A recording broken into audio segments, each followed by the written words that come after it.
shall have reached a point where a knowledge of ourselves is possible. And if a knowledge of ourselves, then a knowledge through that of all other beings whatsoever. The great teachers point to the fact that the real basis of man's nature is divinity, spirit, God. Deity is not some other being, however great. It is not something outside. It is the very highest in ourselves and in all others.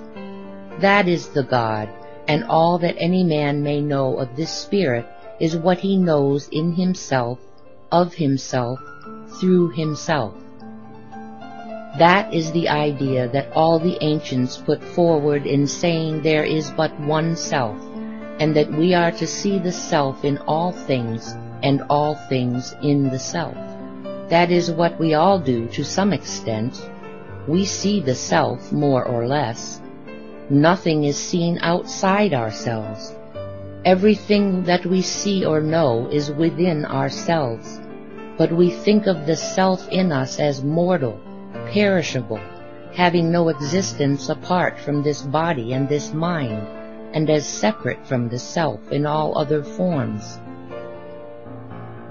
If we had within us and behind us all the power that there is in the universe, and we had no channel through which that power could flow, or only a narrow, twisted, distorted channel, that great power would be of no use to us, would be non-existent to us.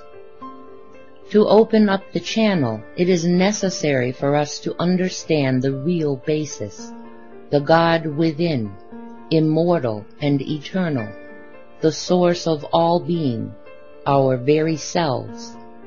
Second, that all action proceeds from that source and center of our being and of all being. Then who is the constructor of all? How was all this evolution brought about?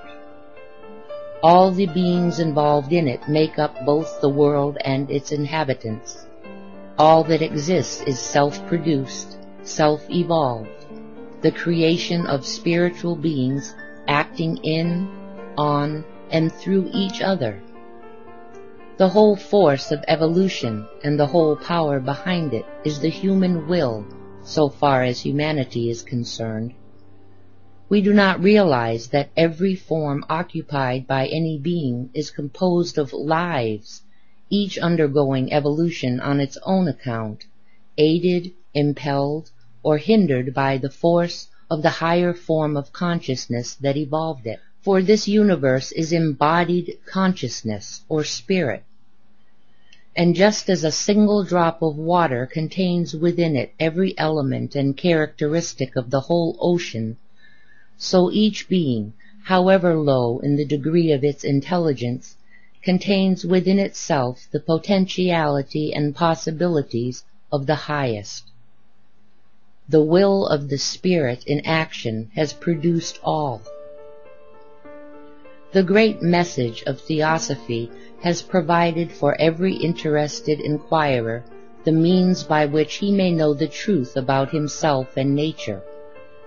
Just as the elder brothers have provided in the past, so they have again in our day.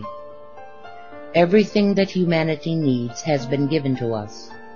But can you give to anyone what he does not want? Can you cause to enter into the mind of another what that mind will not receive? There has to be an open mind, a pure heart, an eager intellect, an unveiled spiritual perception before there is any hope for us.